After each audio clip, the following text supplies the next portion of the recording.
नमस्कार, मैं doctor Rajat Gupta, orthopaedic oncologist, bone cancer clinic Panchkula Chandigarh tri city में हूँ।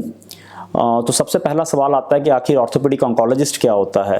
ऑर्थोपेडिक ऑन्कोलॉजिस्ट एक हड्डी के कैंसर या हड्डी की रसौलियों का स्पेशलिस्ट होता है। आज की इस आधुनिक युग में हर एक ब्रांच आगे सुपर स्पेशलाइजेशन में की तरफ चली गई है।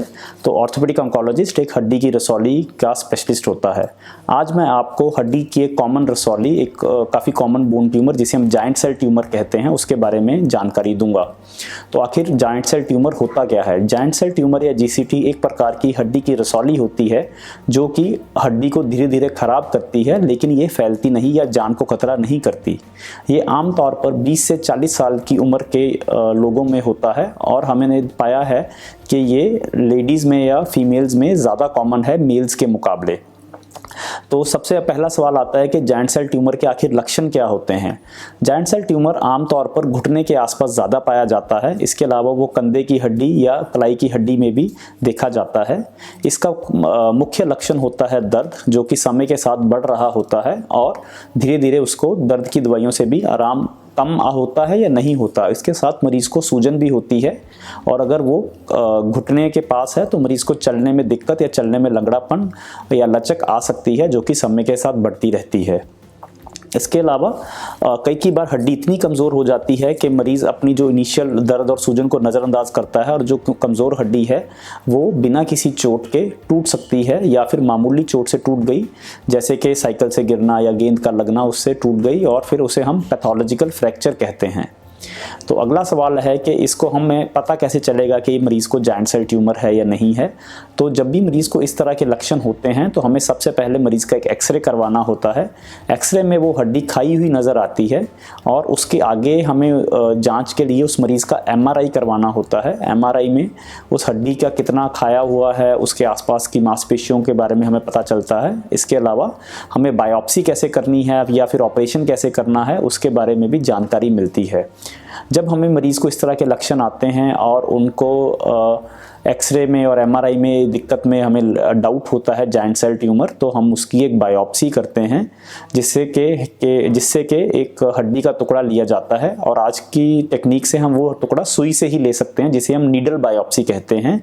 तो वो सुई से टुकड़ा लेने के बाद जब जाइंट सेल ट्यूमर कंफर्म हो जाए तो उसके बाद मरीज़ का इलाज किया जाता है। ध्यान देने वाली बात यह है कि एक FNAC नामक टेस्ट होता है, वो भी सुई से किया जाता है, लेकिन जाइंट सेल ट्यूमर के डायग्नोसिस में उसका कोई खास योगदान नहीं होता और हमें बायोप्सी ही करना होता है। और आज की इस टेक्निक्स इतनी आ गई हैं कि जो पुराने ज़माने में लोग ओपन बायोप्सीज करते थे, ओपन बायोप्सी मतलब ऑपरेशन करके चीरा लगा के, बड़ा चीरा लगा के उसका टुकड़ा लिया जाता था, उसका ज़रूरत नहीं होता है। काफ़ी बार मरीज़ को ये सलाह मिल जाती है कि हम ऑपरेशन कर देंगे और ऑपरेशन के दौरान जो सामान निकलेगा, जो अंदर से टिश्यू निकलेगा, उसी को बायोप्सी के लिए भेज देंगे, जो कि एक तरह की गलत है। क्योंकि कई बार वो जो एक्सरे और एमआरआई में दिखने में लगता है कि वो जाइंट सेल ट्यूमर है, पर असल में वो कई बार कैंसर या कोई और बीमारी हो सकती है और अगर बिना पूरी तहकीकात किए ऑपरेशन कर दिया जाए तो बाद में उसके गंभीर परिणाम भी हो सकते हैं। तो हमें हमेशा सबसे पहले नीडल बायोप्सी से उसको प्रूव करना है कि वो जाइंट सेल ट्यूमर है और उसके बाद ही उसका आगे इलाज करना है। तो अगला सवाल आता है कि आखिर एक बार कंफर्म हो जाता है कि जाइंट सेल ट्यूमर हो गया है तो उसका इलाज कैसे है। तो हड्डी के जो जाइंट सेल ट्यूमर है उसके इलाज में दो तरह के ऑपरेशन होते हैं। एक जिसमें कि हम उस हड्डी की सफाई करते हैं, जिसे हम एक्सटेंडेड क्यूरेटाज कहते हैं, या फिर कई बार रसौली इतनी बढ़ जाती है कि हड्डी की सफाई मुमकिन नहीं होती, तो फिर हम उसको हड्डी को निकाल के उसकी जगह आर्टिफिशियल हड्डी या आर्टिफिशियल जोड़ डालते हैं, जिसे हम रिसेक्शन कहते हैं। अगर मरीज समय पर आता है, जल्दी आता है, तो मेजॉरिटी ऑफ द पेशेंट्स में हम क्यूरेटाज कर सकते हैं, जिससे कि वो हड्डी की सफाई हो जाए और मरीज पहले जैसा नॉर्मल चलना फिरना अपने सारे काम कर सकता है। दूसरा सवाल आता है कि जब हड्डी की सफाई करके उसको सफाई की जाएगी तो हड्डी अंदर से खोखली हो जाएगी, तो उसको कैसे भर सकते हैं। तो उसको भरने के लिए दो तरीके होते हैं। एक तो मरीज़ की हड्डी लेना जाते हैं, जिसे हम बोन ग्राफ्टिंग कहते हैं। दूसरा उसमें सीमेंट भर दिया जाता है, जिसे हम सीमेंटिंग कहते हैं। हड्डी बोन ग्राफ्टिंग और सीमेंटिंग के अपने अपने फ़ायदे एवं नुकसान हैं।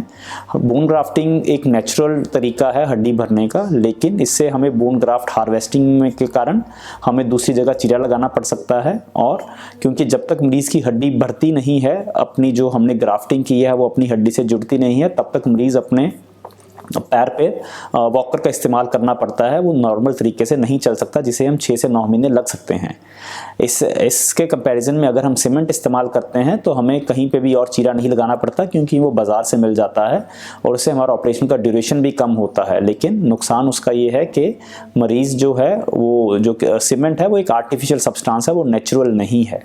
लेकिन अगर मरीज़ काफ़ी देर में आता है और हड्डी हम नहीं बचा सकते तो हमें उसको हड्डी और जोड़ को निकाल के उसकी जगह आर्टिफिशियल जोड़ लगाना पड़ता है। फिर अगला सवाल आता है कि क्या जॉइंट सेल ट्यूमर पूरी तरह से ठीक हो सकता है? तो उसका जवाब है हाँ, वो पूरी तरह से ठीक हो सकता है। बस हमें ये ध्यान रखना है कि हमें समय खराब किए बिना जल्दी से जल्दी हड्डी के कैंसर के स्पेशलिस्ट के पास जाना चाहिए।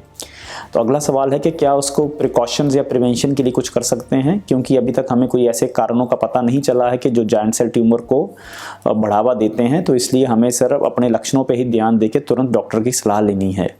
तो अगला सवाल है कि अगर ऐसे कोई लक्षण आए या हमें जॉइंट सेल ट्यूमर के बारे में किसी ने बताया है तो हमें किसे कंसल्ट कर सकते हैं? तो आप हमें bone cancer clinic Panchkula Chandigarh tri city में संपर्क कर सकते हैं। संपर्क करने के लिए आप या तो हमें हमारी वेबसाइट www.cureboncancer curebonecancer.com पर ढूंढ सकते हैं, अथवा आप हमें healthfinder.in HEALTHFINDER.in पर भी लॉगिन करके हमसे संपर्क कर सकते हैं। इसके अलावा आप हमें व्हाट्सएप या कॉल 9930372264 पर भी कर सकते हैं। धन्यवाद।